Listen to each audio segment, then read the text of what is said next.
बिस्मिल्लाहिर्रहमानिर्रहीम अस्सलाम वालेकुम। Welcome back to our channel Inspirant. तो बेसिकली आज की वीडियो में हम डिस्कस करने जा रहे हैं मल्टीपल चॉइस क्वेश्चन यानी एमसीक्यूज को डिस्कस करने जा रहे हैं। तो अगर उससे प्रीवियस वीडियो की बात की जाए तो उसके अंदर हमारा चैप्टर कंप्लीट हो गया था, जिसके अंदर हमने लास्ट टॉपिक कंप्लीट एक रिव्यू को डिस्कस किया था। तो बेसिकली हम चैप्टर की एक एक चीज़ को क्लियर करेंगे। जैसे अभी एमसीक्यूज के बाद हम देखेंगे कि चैप्टर के अंदर कितने भी साइड बॉक्स हैं उनको डिस्कस कर लेंगे, ठीक है। फिर एग्जाम्पल्स असाइनमेंट को हम डील कर चुके हैं, फिर न्यूमेरिकल को डील करेंगे और फिर उसके बाद कंसेप्चुअल क्वेश्चन को डील करेंगे। तो स्टार्ट करते हैं अपनी वीडियो को और देखते हैं कि फर्स्ट एमसीक्यू में क्या पूछ जा रहा है।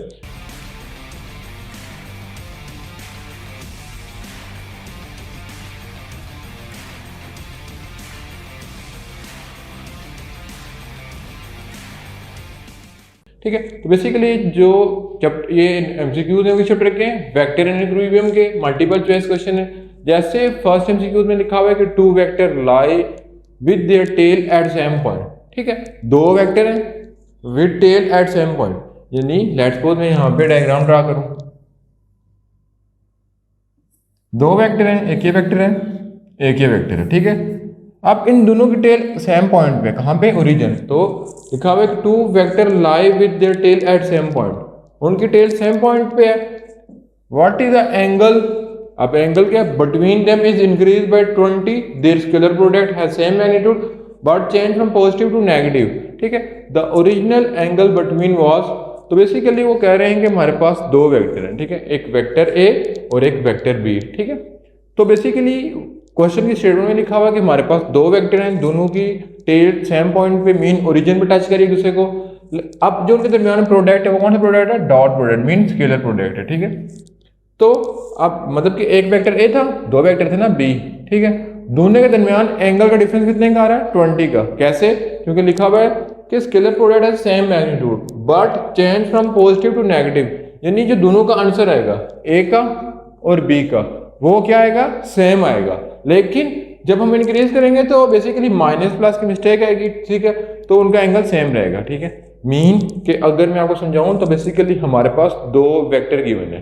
ठीक है, अब दो वेक्टर गिवन है और दोनों के दरमियान हम स्केलर प्रोडक्ट ले रहे हैं, तो ए और बी के दरमियान जो एंगल का डिफरेंस है वो 20 डिग्री का डिफरेंस है। ठीक है, मीन हमने कोई ए की ऐसी वैल्यू देनी है, ठीक है, लेनी है, तो उसका आंसर प्लस में और बी की लेनी है जिसका आंसर नेगेटिव में है, लेकिन दोनों का मैग्नीट्यूड सेम है। मीन लेट्स सपोज ए की वैल्यू 5 आ रही है तो बी की भी एंगल पे 5 आनी चाहिए, लेकिन डिफरेंस किसका आना चाहिए, प्लस और माइनस का। जैसे लिखा हुआ है कि 20 डिग्री स्क्वायर प्रोडक्ट है सेम मैग्नीट्यूड, मैग्नीट्यूड सेम होगा but change from positive to negative, यानी साइन डिफरेंट होगा। तो बेसिकली जैसे मैं आपको समझा मतलब कि लिखूंगा तो आपको समझ आ जाएगी।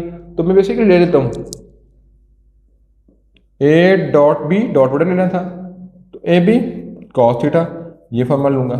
ठीक है, तो बेसिकली जब मैं, अब लिखा हुआ है कि जब इन दोनों के दरमियान एंगल लेना है तो एंगल सेम आएगा, तो बेसिकली इसको कर लेते हैं। ठीक है,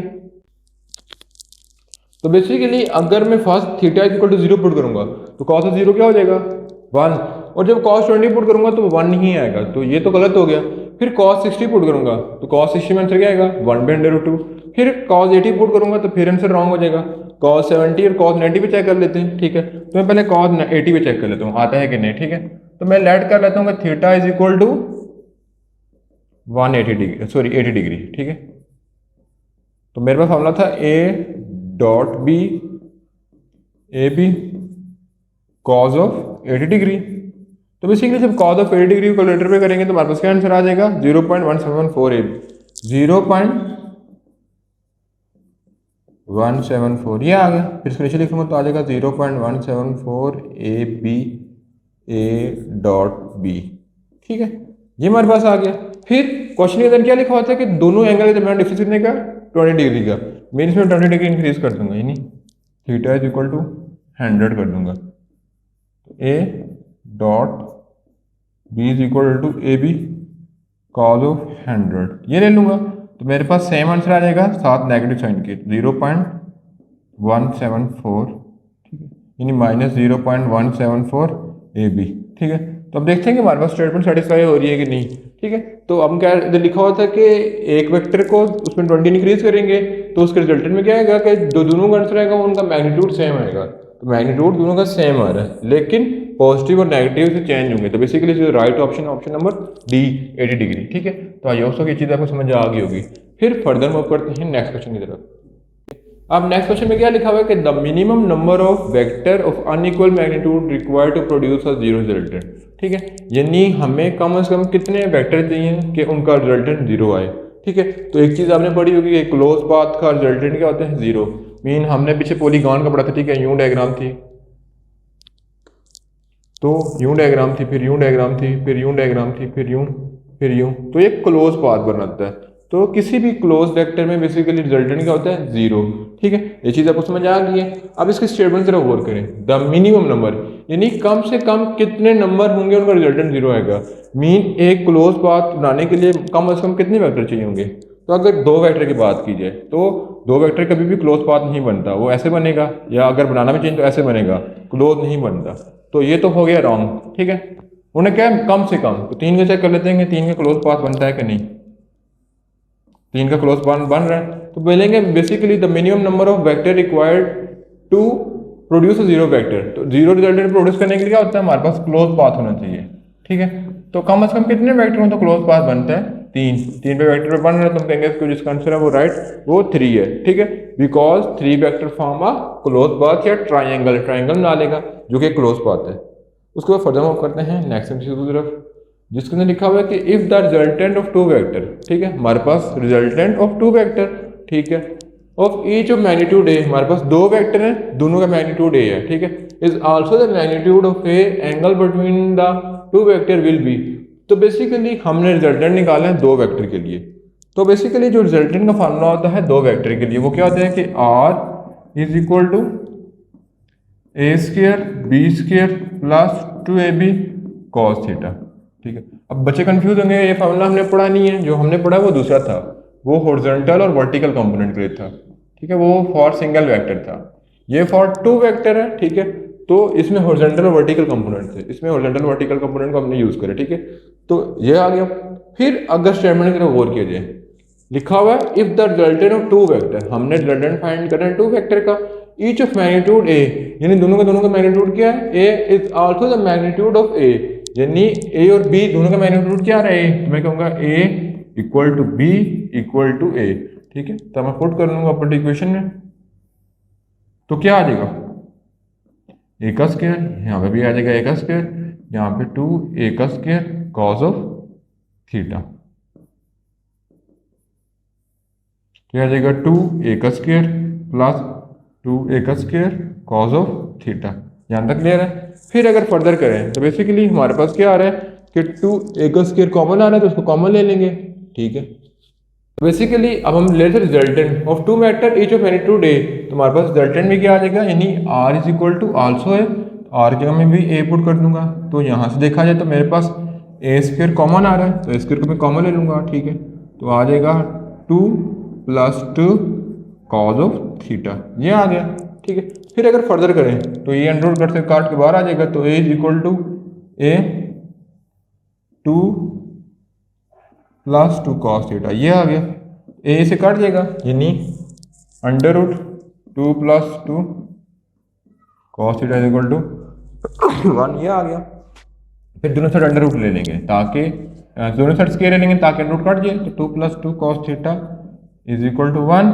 फिर two cos theta is equal to one में जाकर माइनस करेंगे तो माइनस वन आ जाएगा। फिर cos theta is equal to minus one by two, फिर theta is equal to cos inverse of minus one by two को जब हम कैलकुलेटर भी करेंगे तो बेसिकली इसका आंसर क्या आ जाएगा कि 120 डिग्री। ठीक है, बेसिकली एमसीक्यू नंबर 3 का जो राइट ऑप्शन है वो 120 डिग्री है। फिर उसके बाद मूव करते हैं नेक्स्ट क्वेश्चन की तरफ। अब लिखा हुआ है कि the magnitude of a vector, हमने मैग्नीट्यूड फाइंड करना है, तो बेसिकली मैग्नीट्यूड का फॉर्मूला क्या होता है कि R is equal to X का स्क्वायर वाई का स्क्वायर एंड जी का स्क्वायर। ठीक है, तो बेसिकली मैग्नीट्यूड फाइंड करना है, तो I stand for unit orthogonal vector में रिप्रेजेंट किया, तो टू का स्क्वायर, वाई की वैल्यू कितनी है वन का स्क्वायर एंड जी की टू का स्क्वायर, तो टू का स्क्वायर 8 और एक 9, तो इसका आंसर कितना आ जाएगा 3। बेसिकली एमसीक्यू नंबर 4 का जो राइट ऑप्शन है वो ऑप्शन नंबर सी 3 है। उसके बाद मूव करते हैं नेक्स्ट एमसीक्यू की तरफ। ठीक है, जिसके अंदर बेसिकली क्या लिखा हुआ है कि when f of x is equal to 3 newton, f is equal to 5 newton and F Y find करना है। तो बेसिकली इसके लिए हम पैथागोरस थ्योरम अप्लाई कर लेते हैं कि हमारे पास ट्राइंगल होती है, ठीक है। या मैं दो वेक्टर ले लेता हूँ, मेरे पास एक ये वेक्टर है, ठीक है, एक ये वेक्टर है और ये इसका आ जाता है रिजल्टेंट, ठीक है। ये चीज़ आपको क्लियर है। तो मैं कह देता हूँ कि ये एफ वेक्टर है, ये एफ ऑफ एक्स है, ये एफ ऑफ वाई है, ठीक है। तो बेसिकली हम देखा जाए तो हमारे पास ये 5 न्यूटन गिवन है, ठीक है, ये हमने फाइंड करनी है, और ये हमारे पास गिवन है 3 न्यूटन, ठीक है। उसके बाद देखा जाए तो हम ये हमारे पास राइट एंगल ट्राइंगल बन रहा है, तो इसमें पाइथागोरस थ्योरम अप्लाई कर देंगे।